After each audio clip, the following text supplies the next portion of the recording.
What is going on, everybody? Happy Wednesday. BobbyFi with my man, Eric Sheets-Haber. We are coming off of, I didn't actually do as badly last night as I could have been, but certainly wasn't the best night. It wasn't the night I hoped for. Didn't get enough out of that Washington-Chicago game, although, as we both predicted, Westbrook went off. Sheets, how was your night, and what do you think of this slate we have tonight? Okay, so first of all, NBA is rough business, and I'm going to tell you why. Okay, so first of all, we were prepared for some of it and not for all of it. And look, the rules are what they are. So but I am going to whine just kind of a little bit. I mean, look, it's a lot to ask to, be near your computer around lock, which is fine. Okay. It's also definitely like a lot to ask when you have like questionable guys that you want to just make sure that they're in your lineups like at 7:30, 8 o'clock. But listen, it didn't really matter to me that much. But to require you to be on top of like freaking Jamal Murray news like 3 hours after lock is rough, man. I mean, like he wasn't even questionable like at 7 o'clock. It was Yep. I'm not saying it's, look, for the people that could put that kind of effort in, they had an incredible edge. It's a lot to ask, man. That's the best I could describe it for someone who, especially for someone who has a family, who even if someone doesn't have family, even if somebody just doesn't want to just be literally at the computer like all night, like watching for stuff.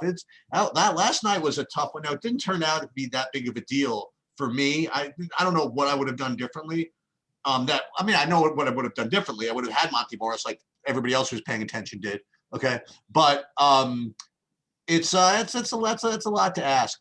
The only other thing that I will mention about yesterday, which I don't know if we screwed up or not.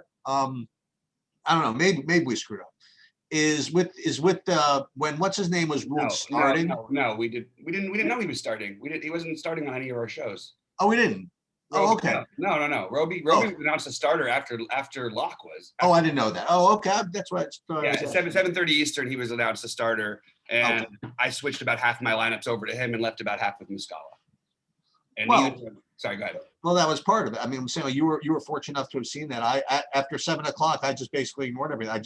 I knew that I was going to have, I was confident that the Kawhi news break the way I wanted to. So I really didn't even know. I didn't really know that he was starting. Again, that's my fault. But I'm not saying that it's not my fault. I'm just saying, and I'm repeating that if you're going to play NBA and you want to optimize your results, you're just going to have to be able to pay attention. That's it. Okay. I actually did okay yesterday. I didn't do it that well in DraftKings. And, the one thing I did see, by the way, was I did play Monty Morris in that show, in that late slate. And if God forbid, what's his name, with basically every one of my lineups with Porter Jr. also. And if God forbid that Whiteside came through, man, I would have been in business. The other thing is that I did okay on FanDuel because again, I ended up like really overweight for some reason on Michael Porter Jr. I mean, I almost had like 60% of my lineups with him. That's pretty awesome, man. Yeah, which salvaged, some other issues that I ended up having. So today, I'll just give you full warning and full notice. I haven't run my numbers, my projections yet, so I'm kind of just going off of, I guess, instinct. That's the best way I can describe it. With what I think these guys should pay and where I think I'm going to end up with value wise. And when we do the later ones, I'll be a little bit tighter. Let's put it that way. Sure. But let's start off with Memphis Boston. I could start off with this one because I see. Yeah, real quick before you do, I just want to jump to the rate swapping thing. I do think that you can adjust to these things. The projections, most sites will take longer than you probably have to actually adjust these things. But it's also important to know what kind of things you want to adjust to for those things. Like we brought up the situation with Roby starting. I don't think that that's like a situation where we should always expect him to be better. I actually think that for the most part, the better play there would have ended up being Muscala. Roby came out phenomenal, really good. But I mean, just for a random guy who hasn't played a minute, who's playing, his first game, really, basically, we couldn't have known exactly what was going to happen there. So I think that leaving some, that's why I said I sort of split the difference between the two. Oh, wait, there was one thing I screwed up. There is one thing I wanted to say because I actually wrote it down yesterday before our show. And I wrote it down before the 12 o'clock and I forgot. And then I was so pissed that I forgot to mention him that I wrote it down for the 6 o'clock. And I forgot that too. It's a guy I've been playing almost every day, and I didn't play him yesterday because I forgot to bring him up again. I think he did really well. Was that guy from Washington, that Alvil J guy or whatever his name is? Yeah. That rookie, he's really good. Yeah. And he's a perfect, he's in a perfect situation over there. So, again, maybe he'll end up being too late, but he did really well last night. But that was my one legit screw up. Yeah, I got you. All right, man. Let's get into it tonight. Memphis. I guess I'll do the first one because to me this is like kind of the easiest when you think about it. So you got the big O there with Morant, and I hope it's not as bad as it probably is, with respect to how long he's going to be out. So what you have is, the point guard being out. And the point guard being out, is probably the most important position to be out, unless there's a big usage guy. So Tyus Jones steps into this role kind of right off the bat at 5,200, and I think it's a good play. I mean, the funny thing is, I don't know, it's a kind of a spooky little bit of foreshadowing, but he's been showing up in some of my crunches over the last couple of days before Morant even got ruled out. And maybe that was like kind of a sign I was gonna have to start playing him. But he's actually not bad when he's been forced to play this role. The other guy, I guess you could, like it or not, this Bane now becomes in play off the bench. I guess he becomes the secondary guy with Melton out. So that's the first thing I mentioned.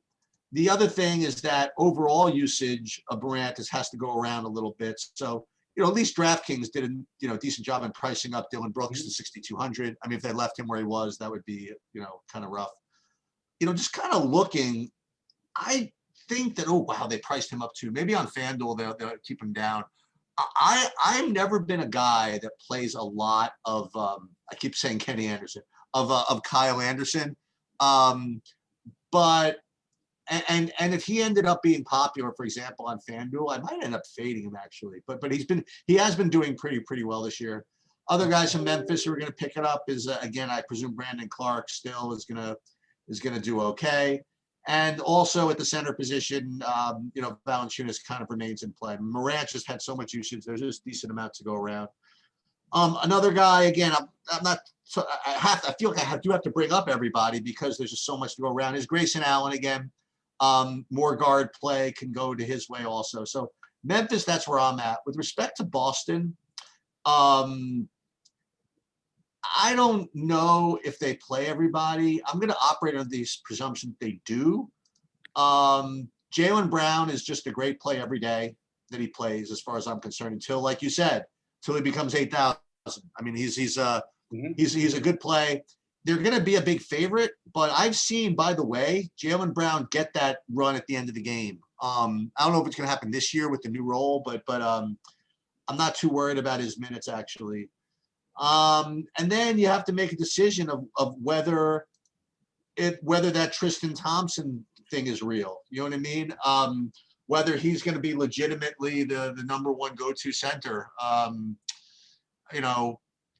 And he's 4,300. So that's another thing to consider. So overall, those are my initial views on this game. I presume that you have to get some Memphis guys, but maybe not because they did do a decent job of pricing most of them up.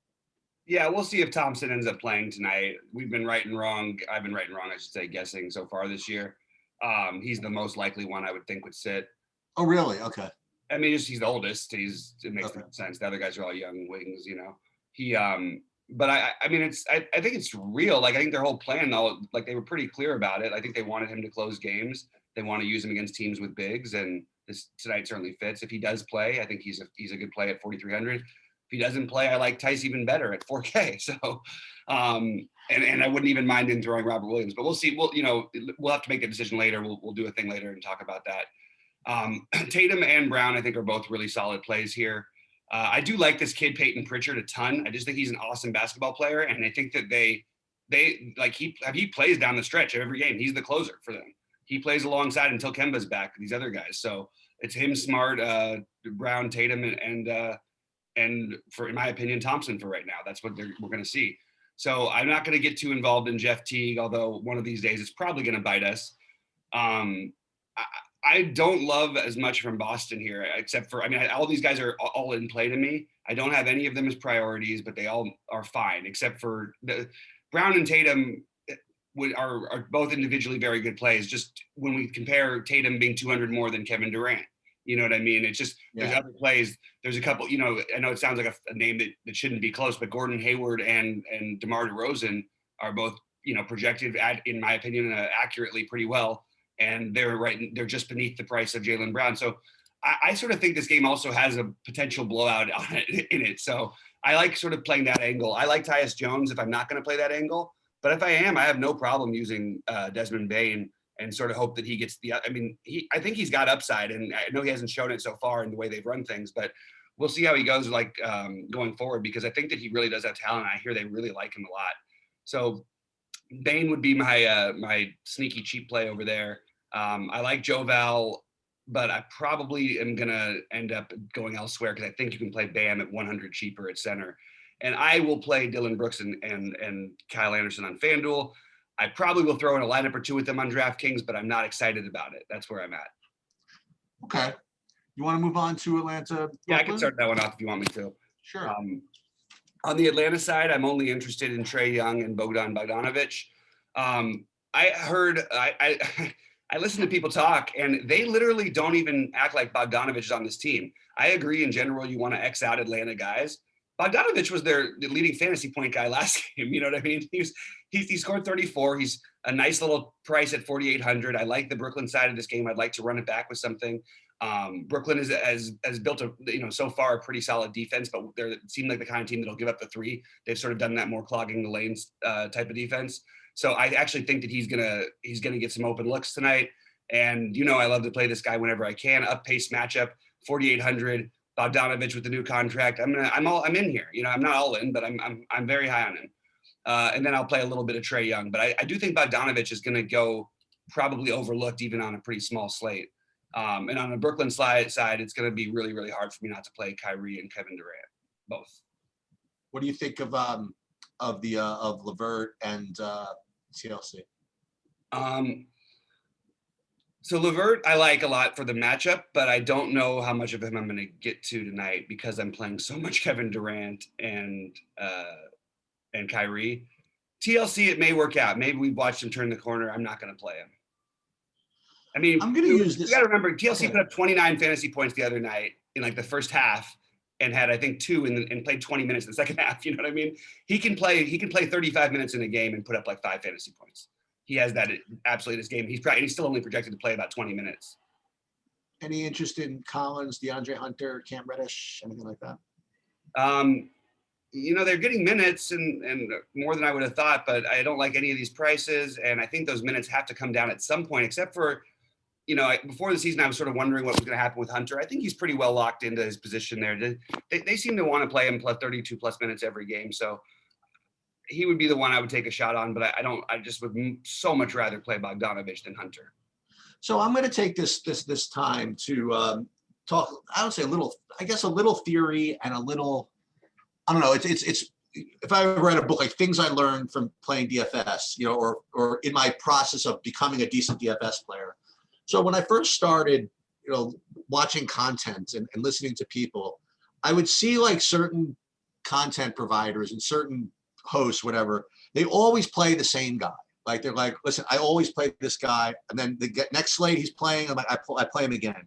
And then I would hear them say, well, you know what, I've lost him 3 times in a row, I'm going to play him again, and I'm just going to go back to the well with this guy. And my first stage of you know, of knowledge about DFS, I was like, what the hell are these guys talking about? These guys are idiots. I mean, just because you played him, you have this sense of regret that if you don't play him again, then you don't want to miss out on him. Don't you know, they don't realize, you know, that you played him before. And that was my first kind of beginner way of thinking about it.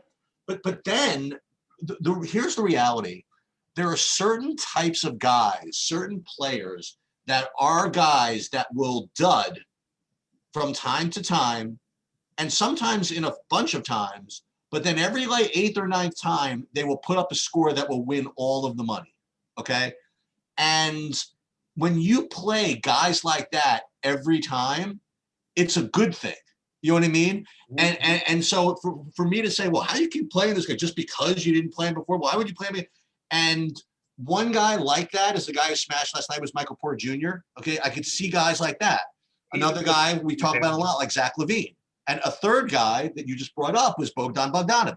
Yeah, I don't agree about Bogdanovic. I think he's totally the opposite now, but I would have agreed with him in Sacramento. They were playing 5 guards in Sacramento and rotating their minutes. This, while he might only play 28, his role is clear. His contract is clear. He's a part of this team. He's in it for them now. So all of that is a way for me of saying that there's certain kind of like upside guys, and if you play them, and if you try to play those guys, right, all else being equal, you're doing well. Like I say, I make fun of guys like, like last year I would make fun of Malcolm Brogdon all the time. You know what I mean? Like, okay, play Malcolm Brogdon, you'll get your 5x and you move on. Play Malcolm Brogdon, you get your 5x, you move on. And then there are other guys that I just kind of just rather play, like guys that will get me 8x and get me 3x. And if you play guys like, the Malcolm Brogdon type, make sure you know what they're trying to do for you. They're trying to hold your lineup together, not win it for you, and then you play guys like, I don't know, Kobe White or other guys like that, or Michael Porter Jr. Those are the guys that you're going to want to win it for you. You don't expect them to hold it together for you. So you're playing lineups. Don't play 8 guys that are going to just try to hold it together for you, right? And on the other hand, don't play 8 guys that just need all wild outliers to get there either. Like good lineup construction is from kind of a combination of like kind of hold the lineups together and then make the lineups explode. So with that said, to get back to the game, I Trae Young is in play. I mean, Kyrie Irving ain't guarding anybody. And Kyrie Irving's in play. Trae Young ain't guarding anybody. Okay. And I do like the Bogdanovic a little bit. I like Hunter maybe a little more than you do. I always like playing him. He's a second-year guy, so he keeps getting minutes. He's active. And one thing about it, when you play with Trae Young, you kind of have to be active if you want to get anything. You know what I mean? So I like him a little bit. Like, a guy I never play, just as an example, is Gallinari. Like, he's a guy that I just don't play. I don't know whether he's playing or not, but I'm just staring at him like he's an example of a guy who never breaks. I think we've got to adjust it. I totally hear what you're saying, and I think it's making some great points. The only thing is that guys on new teams and new situations, we have to sort of make it. It's very different, but and that's what's worrisome about Hunter. If you look at the projected minutes, it's hard to believe that they even add up to the right amount. So you've got, Gallinari, if he plays tonight, is going to have to take some. Gallinari, Capella, Collins, everybody plays. Somebody's going to have to be a little bit on the outside. That's my only fear about Hunter, but I still like him very much, and I like him on FanDuel where he's 4,300, by the way. But I think Gallinari is a different player here in Atlanta. He's not going to be DFS viable to me for the most part. I did not look yet at LeVert's price on FanDuel, but I can't quite play him at 6,900 with those guys back. And especially with, and I'm not as worried about the whole idea of him. This is the narrative you're gonna hear a lot is I'm only playing LeVert if he's coming off the bench. You know what I mean? I'm not necessarily gonna get too tied down to that either. You know what I mean? Because they'll do a good. They'll stagger these dudes. You know what I mean? Like LeVert will get run without Kyrie. He just will. I do think that at some point, literally in every game, LeVert or Irving will be on the court. I mean, I really do. I think they're going to try to make that happen somehow. Especially with Dinwiddie gone for the year, pretty much. Mm-hmm. So I'm not. I mean, I'll look at FanDuel in a minute. I'm not too into LeVert at that price, but yeah, I mean, Kyrie and Durant, and I'm kind of into this whole idea of like these guys that rest off back-to-backs. I mean, they'll come back extra healthy and extra rested in just like they asked probably both these guys. Who would you rather play against? This one, or against Atlanta? Okay, you know what? Let's go. So it's a 240-point total. Both these guys are rested. I think that they're both tremendous plays. Yeah, I think that it's interesting. I want to speak up. Why Durant is not putting up the fantasy numbers that we're using. Could you get closer to the mic? Sorry about that. I put my hand over it again. Yep. Why Durant isn't getting the fantasy points that we're used to, and some of it is going to continue this year. I watched them play their first game, and I realized that they're trying to run so fast. They're trying to play so fast that they literally are clearing out, using their big men to clear out the rebounds and get Kyrie and KD on the move. I don't remember ever seeing Kevin Durant with 3 games in a row of what 5, 4, and 3 rebounds. Those numbers are going to go up without a doubt. He's going to probably end up in the 7 or 8 range, or probably around 7 range this year. But he, not having that many double doubles as we're used to. So they are playing so quick. It's just important to remember this game has a 241 total. Kevin Durant should be, to me, like I think Kevin Durant and Kyrie are going to be together in most of my lineups today. I just don't see myself. That's a lot of money to spend. It's not that bad. I mean, Kevin Durant's 8,400, Kyrie's 8,900. I feel like they both should get 50 against Atlanta if the game's close, which means I kind of want to run it back. That's why I'll play some Trey and some Bogdanovich. But I really like Bogdanovich on DraftKings and Trey on FanDuel more. All right. All right. So by the way, I'm gonna text my brother this. He works for the NBA, and this is something I always was against. First of all, I was always against back-to-backs in general. And I was always against these back-to-backs with the same team in general. No, but they have. This is the players' agreement because of the traveling situation. I hear that. I get that. But what I'm saying is that if they're gonna rest guys on back-to-backs, then it just kind of depletes the product a little bit. Mm-hmm. So I feel as though they should have some kind of compromise where they eliminate back-to-backs. And yet the owners and coaches agree that their guys are going to play. You know what I mean? That's just my thing. Not even this particular game. When I see like not Paul George, like Kawhi and LeBron, all these guys like resting on back-to-backs. Remember, it's supposed to be like the league and the league's image and all this stuff. Just then give them an extra day's rest and let them play. You know what I mean? I don't know. In any case, Milwaukee, Miami. It was a 40-point game yesterday. I don't even know what that was all about. But is Butler expected to play? As of right now, I have him as out. He is ruled out. Yeah. Oh, that was for Tuesday. Okay. I don't think we have an official word today, but I think that's what we were going to assume until we hear otherwise. Well, if that's the case, then I can't imagine not playing Tyler Hero again. I mean, it seems kind of even in the kind of obvious. I'll still put up 40 fantasy points. That's what I'm saying. It seems kind of obvious to me. And I honestly don't know what to do on Milwaukee. I mean, I may be able to play Tyler Hero and nothing else. I don't know what else to do. Interesting. I think that this is a weird game. I think that Bam is the one who people are going to tell you to play along with Hero. What's his price? Is he under 8K yet? Bam 7,600. I like him a lot, though. I mean, I actually think that he's in a good spot with Butler out here tonight. I just think that we have to sort of trash yesterday's game. I like going back to Dragic. I want to see what people do, because I would go back to Dragic if that when we were going to play him at 5.8K in the same matchup yesterday on an 11-game slate. How can we not consider him at 5.5 because they got smashed? So he didn't get injured or anything. He was just he just played. I mean, no, they were down by like 35. I'm surprised that they played Hero as many minutes as they did. I mean, why was he playing 33 minutes in a blowout on the first of a back-to-back in this spot? But they do things the right way over there, so I can't question it too much, I guess.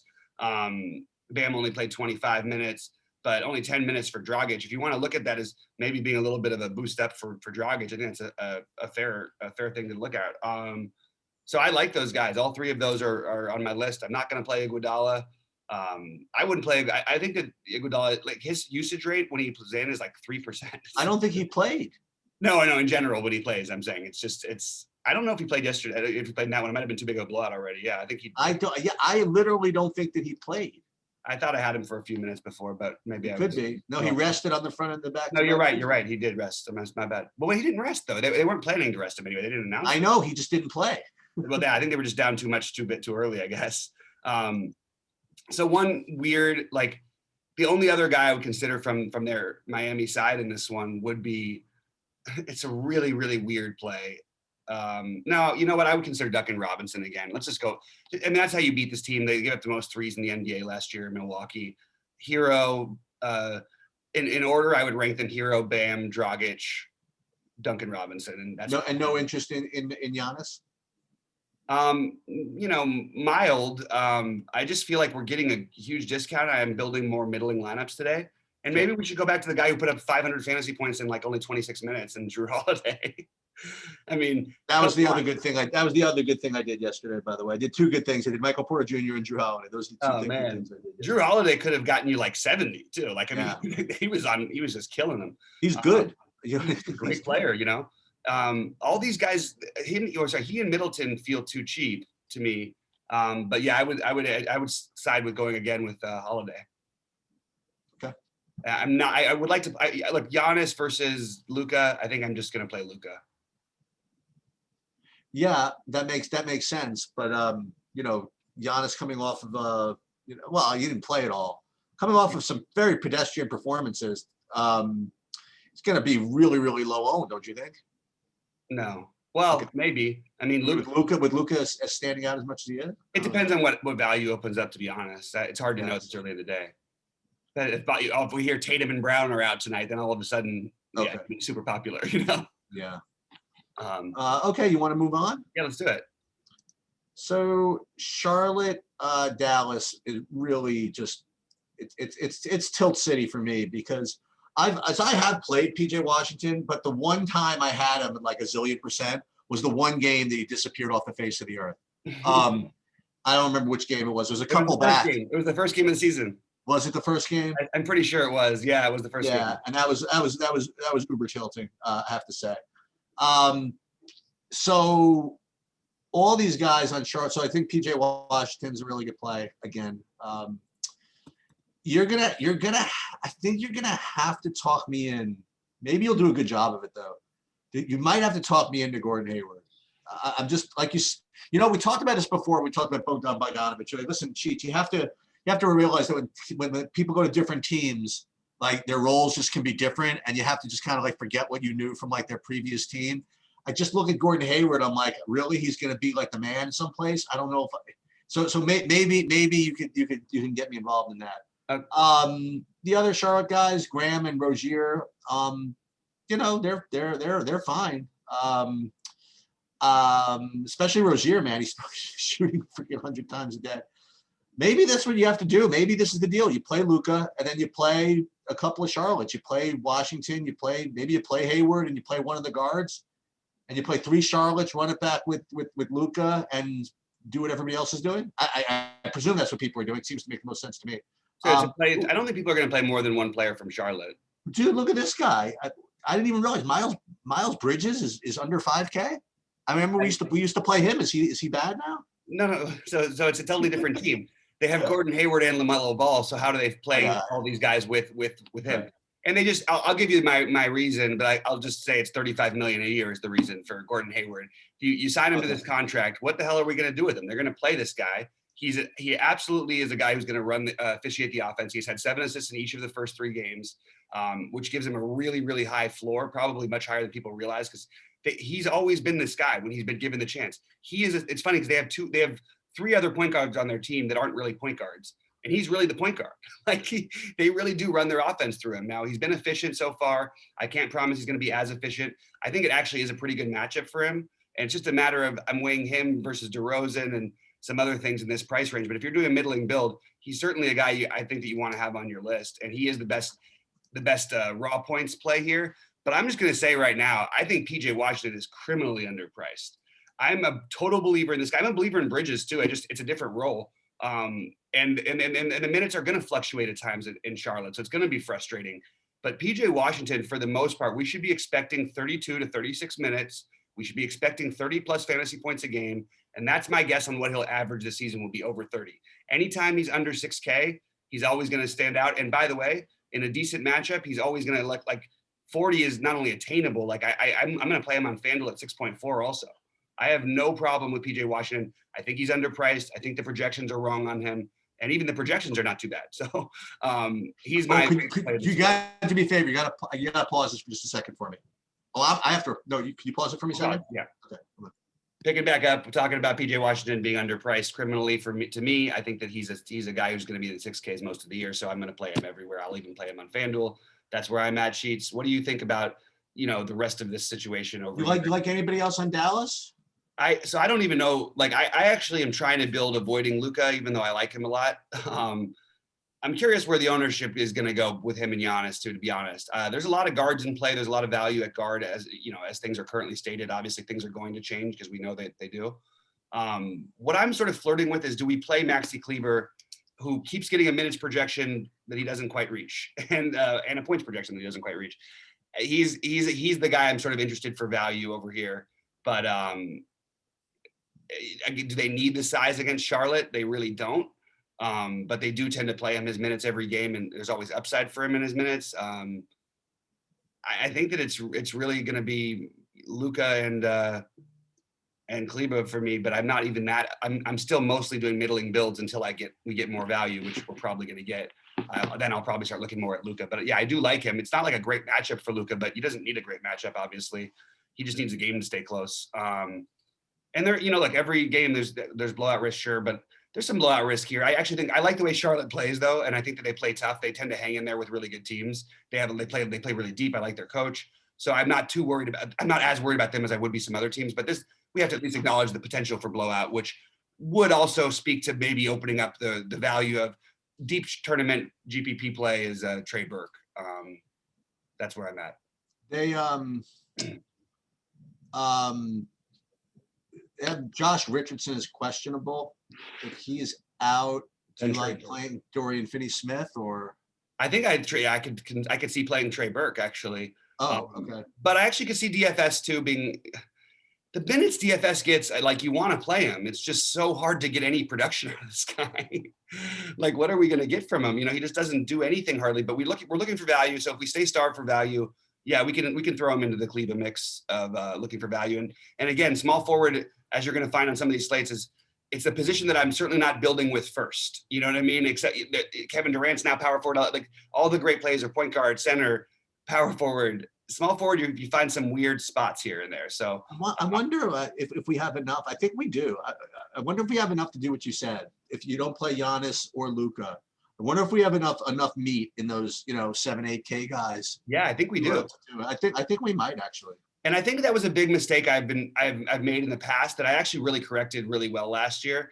Is that and I tried to get to it last night, but Sheets, I was a little too late to the party. When I started looking at just the ownership of literally zero ownership, I was thinking, maybe people will play Lowry 10% here. People will play, because the minutes are so secure and all this. I can't believe both he and Ben Simmons were both he was less than 1% and Ben Simmons was less than 0.5% owned. That's incredible. How did those guys end up doing? Lowry put up 50. What's his name missed a triple double, so Ben Simmons only had like 44. But the point was, at one point he had like 35 early in the third. It looked like he was about to tear up the slate. I was ready to start printing money with that lineup. But I just, these middling guys, I think we got to realize that even for the best players, not named James Harden, because he puts up, and Luka probably, you can usually find other ways to get there if the value is not there. The problem is when the value opens up, it makes you want to go that route. But then if everyone's going to do that, we should use the value and then still play the middling lineup if we can. That's where this lineup's going to end up going probably as I'm tweaking around with it. All right, you want to go to Lakers San Antonio? Let's do it. I'll start it off if you want to. I think that it's getting LeBron or AD is going to have an explosion game soon. I don't know. I mean, LeBron's questionable. We'll see if he plays. I think he's going to play. I know the ankle has been rough, but they didn't look good. I mean, look, LeBron's a proud guy. You know what I mean? There's certain games where he does sort of just take things on, and not that they need to send a message this early in the season. And from all the logic, don't play him more than 30, 32 minutes, all this. And I'm a Laker fan. Yes, let's protect LeBron. But look, that was the plan. And then last game when the Trailblazers got to him, all of a sudden you see LeBron at 36 minutes, Anthony Davis at 38 minutes. Things change, when you're in the middle of the game out there. And LeBron's a proud guy. These guys, I think, are phenomenal tournament plays if they end up low owned, because you're talking about they're discounted because of their production, because of the way that they've been trying to use them early on, because of a couple blowouts. They are much better than their price tag as well. So I really like them as sort of a pivot off of the other chalk. And on the other side, I love running it back with DeRozan, especially. But DeJounte Murray should be in play. But I do like DeRozan the best of all these guys. Yeah. I like DeRozan from San Antonio. The other guy who would be interesting to me again, this is kind of a basketball thing, is like Dennis Schroeder can give up steals. I mean, like he gets kind of careless with the ball and do some stupid stuff sometimes. And DeJounte Murray could have a good game against him, I think. Now again, Dennis Schroeder's not always bringing up the ball. Yeah, the only problem is that he doesn't have a chance to. Right. But I think DeJounte Murray could have a good game. I'm tempted to take a shot with Lonnie Walker at 4,400. I like it. I don't know if I'm going to do it, but I'm tempted to do it. And DeMar DeRozan, we're going to add him to the pile of people who've never done anything for me when I needed them to. So I'll probably give him another shot to do that today. I do like him a lot. I don't like LaMarcus Aldridge. He's a guy I won't play.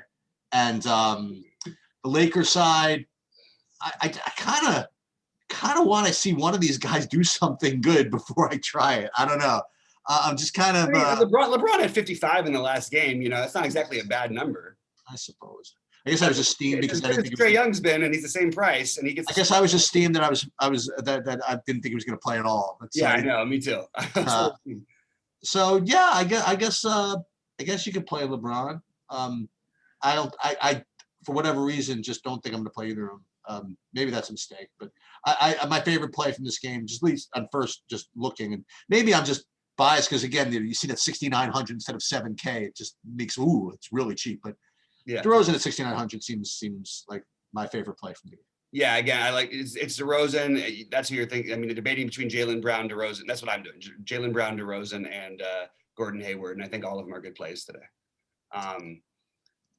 So actually, we do have more small forwards than usual, I guess. Should we move on to the last one? Yeah. Is this the last one? Yep. Yeah. Unless we forgot one. No, I know. So I actually think that I mean it's impossible to say, but I think they both play today for whatever reason. I think that George plays. I think that Leonard plays. I just think they both play. I don't know why I think that, but you just got to obviously watch them. If George is out and Leonard plays, I think Leonard's is really a good play. I do. If Leonard's out, then Paul George remains a good play. The one guy I saw at quick look that really got priced up was Patrick Beverly. He was like under 4K to start the season. He's up to 5K now. And again, there's Nicholas Batum. I don't know how he ended up doing at 4,900. I guess he'll be in play if one of those guys are out. Again, he was very active in that game I saw a couple of days ago. He might get ruled out. I mean, he might be a guy to go on back-to-backs or whatever it is. The other guy always kind of land up. Like noting they won that game like and they won it like the first quarter, so they didn't play as much last night against. Oh, last night. Okay. It was basically over at the end of the first quarter. I do like playing, by the way, Zubac in general. I just figured I'd bring that up. The other good thing I did, this could have ended up like really doing well. Lou Williams went off in like the first half. And then I don't know whether they didn't play him in the second half. They just didn't need much more. He only played 20 minutes because he had like 27 fantasy points in the first half. I know. That would have been great. Again, I think any day that either of those two main guys are out, I think that you play him and you might be able to play him anyway. So I think he's in play. My favorite play, so I have two plays from this game, and again, I haven't looked at projections, and I might be hallucinating here, but so, and it's not lower to 10K. Sorry about that, Jad. But CJ McCollum at 7,900. I mean, he's been going off. I do like him. I like some Nurkic, but dude, is this a mistake? Robert Covington is 4,700. I literally don't get that. All he does is play 35 minutes a day, and yeah, I don't know where they get the 32-minute projection for him because he plays 38 to 40 minutes every time they play. Maybe because was somebody out or something, and now the guy's maybe because Melo is back. Does that mean anything? Means nothing. He's their big off-season actor. To me, this is ridiculous. That's my initial. I haven't looked at anything. I haven't whatever. I have no. Maybe he's going to end up being 80% owned because everybody knows this, but. That was my initial take. Is McCollum looks cheap enough, Nurkic looks cheap enough, and Covington looks like a crime. You're the only person other than me who's ever recommended McCollum above 7,500. So cheers to that, because literally I've never heard anybody do it. And maybe we need to embrace this a little bit more. I mean, I've been saying for a long time. He's awesome. he's like one of the most underrated players in recent NBA history. It's going to be criminal that he never makes an all-star team. People think that Trae Young is better than this guy. I mean, I swear it's just crazy to me. I really like him as a real player. I don't think I can get to him tonight, to be honest. It's not a good matchup. He's completely could go nuts like he keeps doing, but I just can't bet on that every time. I think at some point we have to look back at Nurkic and start realize that he's going to end up having one of those explosions.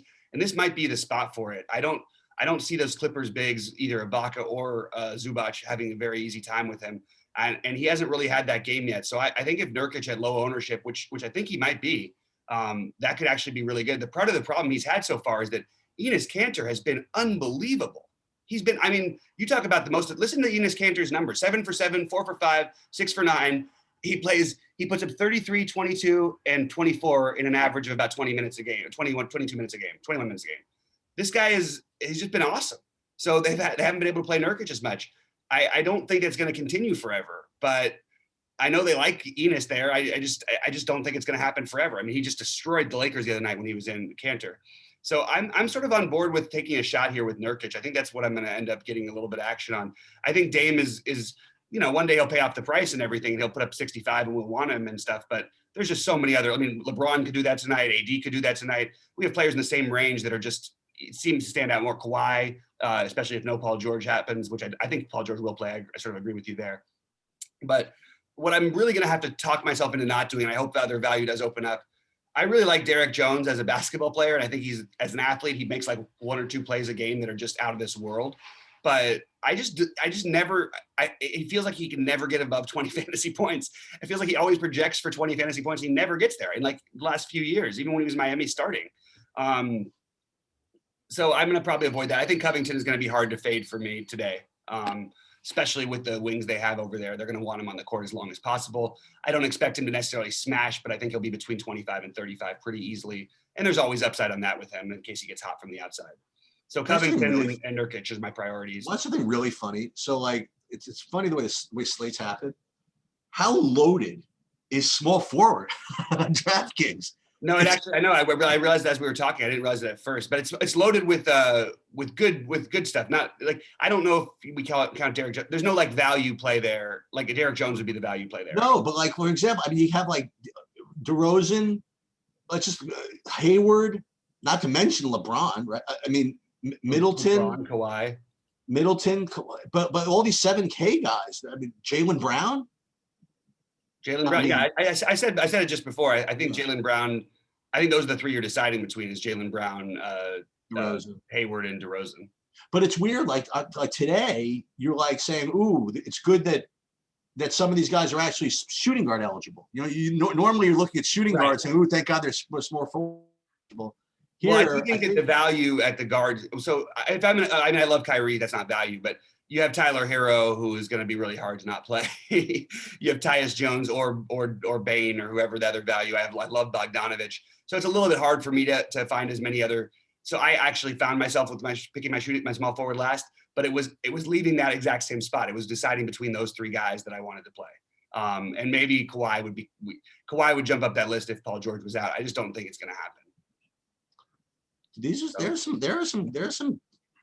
Like I think there are enough good plays tonight where, and this is like my first look, is where if anybody becomes really chalky, that you just really don't have to play him.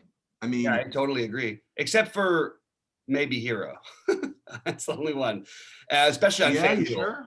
Hero's 4,500 on FanDuel. Oh, I haven't looked at FanDuel yet. Yeah, I'm having trouble. Let's go ahead, Sheets. I'm going to do that right now. Actually, let's look at FanDuel really. Let's look at FanDuel. Yeah. Okay. So there's some pricing, standouts there. Oddly enough, if you're going to play Derek Jones, you probably would rather play him on FanDuel, even after what I just said. And there are other good small forward options and all that stuff. But because like he is a guy who will get you some steals and blocks, and that's again, you're getting a lot more production out of him on FanDuel than you are on DraftKings. But Tyler Harris is the big pricing mishap on this whole slate at 4,500. Covington also stands out here at 5,200. Maybe he gets a slightly less ownership because he's a little bit higher. Let's have fun. Let's look at point guard first, right? So I'm just looking at point guard here, and like at the top here, I feel as though that I don't know, maybe I think these are pretty efficient actually up here. Dragic is 6,900. No thanks. Drew Holiday 64. Tyus 50. Only 58. Ron Lou Williams 4,600. That seems a little crazy. Oh, here's your guy. Is Trey Burke 3,800. If you want to take a shot at that. Yeah, I think that I'm probably more likely to play Burke on DraftKings, but this is the 3 shooting guard. We don't need to pay for DeRozan 8,500. Don't need to pay for McCollum 8,400. Well, yeah, just real quick on shooting guard, like at point guard, I just in terms of the plays, like Lillard is much more in play to me over here, being in the same price range as these other guys. But I still think that I prefer Trae Young and Kyrie as a pairing, or playing Luka. And then I like Holiday at 6,400 a lot. I just think that it's a good price for him here, and Lou Williams, I'll mix him in some, but those are going to be my guys mostly. Patrick Beverly is 3,800 on FanDuel. Oh, is he? But I don't know that he's still a good player or not. If somehow, by the way, Kawhi sits again, I mean, maybe even if he doesn't, Paul George still remains underpriced at 7,600. Oh, just massively underpriced. And by the way, even if he plays, like, yeah, I agree 100% with that. I think Kawhi is still Paul George is still a really good play, whether Kawhi plays or not. I think that LeVert is an okay play on FanDuel at 6,300. Nothing tremendous though. Just scrolling down a little bit.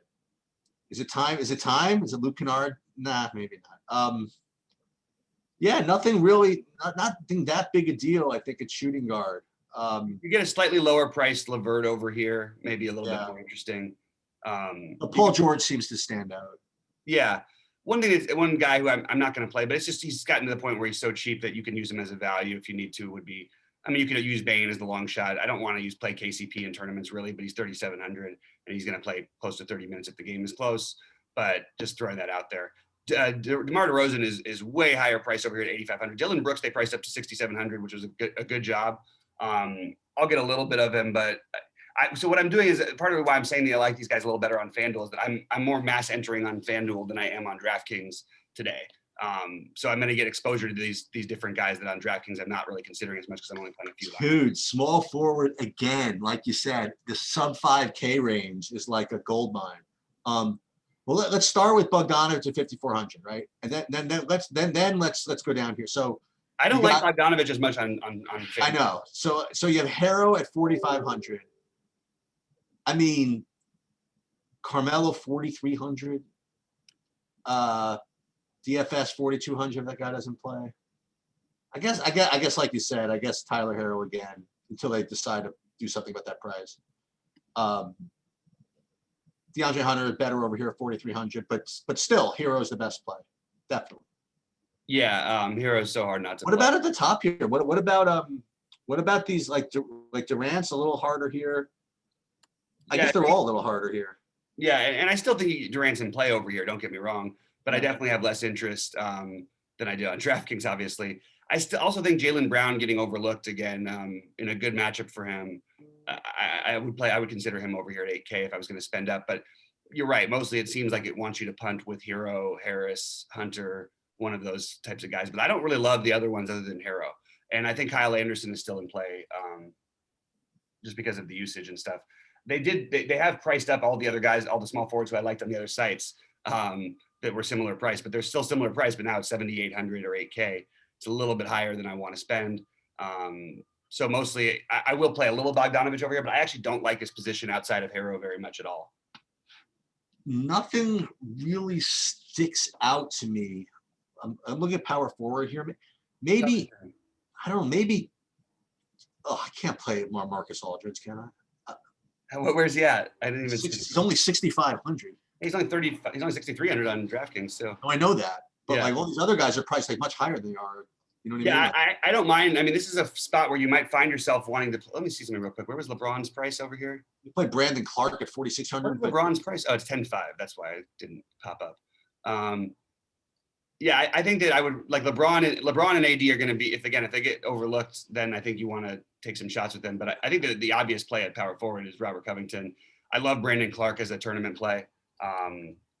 And I think that that's pretty much my favorites. I think that Giannis over here at 11K at a weaker power forward spot where the point guard is loaded might be better than he is on DraftKings, even though there's more of a price gap between he and Luka on DraftKings. But again, I don't want to go into it trying to play him. And I'm okay with, even if LeBron and them play, with taking another shot on Kuzma. He's going to be a streaky guy all year long. That's just who he is. He's not a consistent player. I don't think he's a great player either, but he can certainly get hot and put up 35 fantasy points. PJ Washington, I'm going to play at 6,400 over here. No one's going to do it, I don't think. And I don't mind taking the shot with this guy. I believe in him. I believe in the upside. I know they're still mixing the minutes around, so it's a little bit, doesn't feel great with Charlotte, but I think he's the big plans for the future guy. It's his team along with the Rozier and Devontae Graham and what's his name, Hayward and LaMelo. But LaMelo is not, obviously in play or anything. I'm just throwing those guys. That's what their future is, and that's what I think they're gonna play the guys accordingly. I do sort of like Brandon Clark over here. I think we see a big game from him soon. He actually played really, really well against Brooklyn the other night. Up pace matchup that was more suiting to him. This one is not quite the same, but I think that without Ja, it's not like he's a guy who's a high usage guy exactly, but they certainly should be missing more shots. And I think they're gonna have to play him some minutes down low tonight. So I sort of like him a little bit at 46. I have a dumb question. Is DeAndre Jordan still starting or no? DeAndre Jordan is he's still starting, but he's not playing as many minutes. Okay, Jared Allen's 5,700 and DeAndre Jordan is 4,500. Thought I'd let you. Yeah. I would play Jared Allen 10 times out of 10 in that situation. Oh, okay. DeAndre Jordan doesn't do anything. So he did in the last game. Actually, he did actually finally put up a decent game in the last game. So on a percentage basis, I guess Nurkic is okay on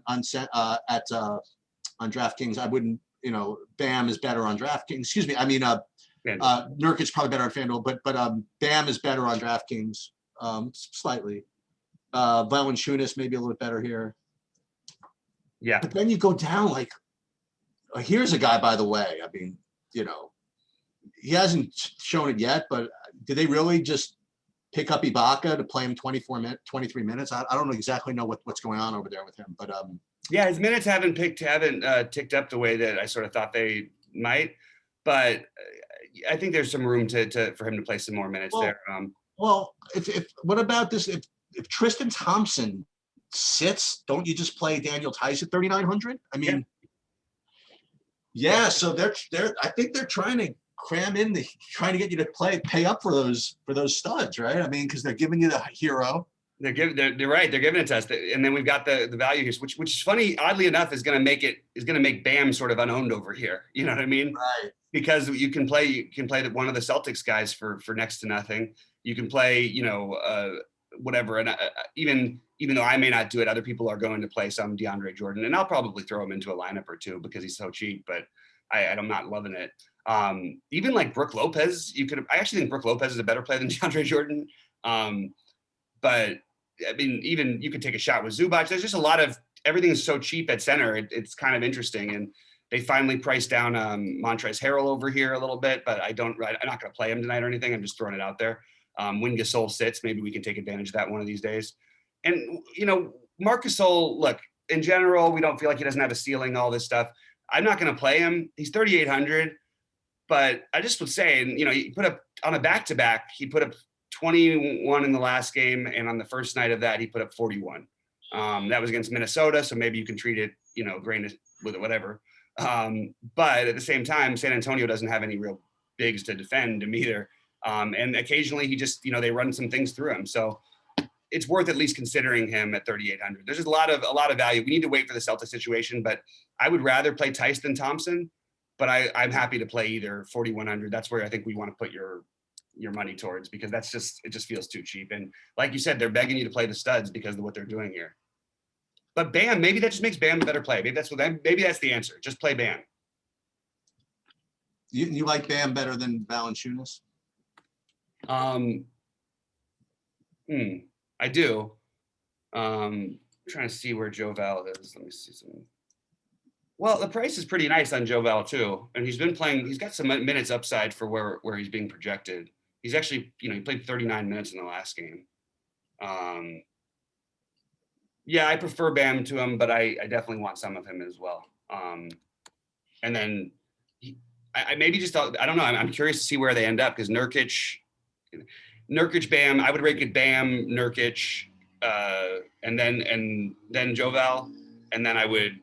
But mostly, I think that we're probably going to end up, especially if we miss one of them, we're going to want one of the Celtics guys if one of them's out, especially because it's just going to be plenty of minutes for them there against Jovel. Devontae Graham's kind of cheap on FanDuel. Yeah, I saw that. I'm just going to pass on that one. Personally, I like too many other guys there, and I don't with Graham. My issue this year is like I don't see him as their second best player or their second lead. I don't know where he fits in. I mean, I know he puts up some okay numbers, but it's Hayward's team with Rozier, in my opinion, and that's who's been the ones who have really exploded. While Graham has been missing shots, and maybe you can just argue that he's going to get that back. I mean, he's actually had 10 assists in 2 of the games they played so far. So maybe I should reconsider that one a little bit and maybe consider playing a little bit of Graham. It's just a little bit tricky when, is he at shooting guard over here? Yeah, he's at shooting. I'm sorry. I thought he was at point guard over here. No. But so Graham versus. What about Graham versus LeVert? Well, I would say probably Graham, but LeVert, I don't want to say has more upside. Yeah, probably Graham. Yeah, that's fair. But it's close. I don't know. LeVert is more high range of outcomes. Graham, you're going to get the minutes at least. And then you also have, Marcus Smart in the same price range. I think Marcus Smart might be a better player than either of those guys, to be honest with you, especially on FanDuel with the blocks and steals. I mean, if this was if Kemba was just announced out and he'd been playing all year and Smart was his normal 5,900, don't you think that he'd be like 1,000,000% owned here? Maybe. So anyway, I think we got a pretty good idea. You like the Bismack Biyombo or no? No. But I mean, look, there's if he beats me, he's probably going to beat me. I don't really play him all that often, and I mean, I know they're playing him minutes and stuff. I'm just not into it myself.